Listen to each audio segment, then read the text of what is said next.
What's up, y'all? So today we're going to be replacing a transmission, so let's begin. I like to take off a bunch of stuff from the top before I lift it up, and then we're going to work on removing the subframe. So here I am disconnecting a bunch of the suspension components and then lowering the subframe out of the car. Next we begin on popping out those axles, removing the starter, coolant lines, etc.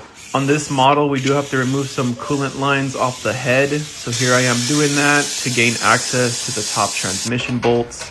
Then I set up the transmission jack and climb up on the ladder to undo the transmission mount. With the mount off, I go back under the car and take off the rest of the bolts and begin lowering the jack and removing the transmission.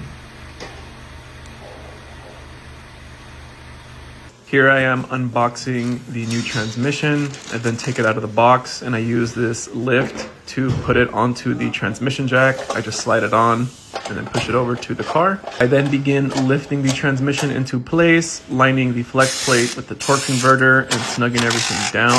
I climb back up on the ladder and tighten everything down up top. Here I'm just making sure all the torque converter nuts are tight, and then we slide in the axles, torque down these axle nuts to spec.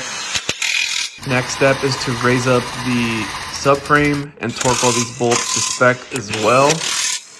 As soon as the subframe is installed, I like to top off all the fluids, and then I get in the car and turn it on just to make sure everything is good. Then I programmed the TCM. While the car is warming up, I like to pull the plastics back on, and then we adjust the transmission fluid as needed and bleed the coolant. Once everything's good, we do finish up with an alignment. These cars only have toe adjustment, so it's pretty quick and easy. Then we take the car on a test drive, and that concludes the job. Catch y'all on the next one.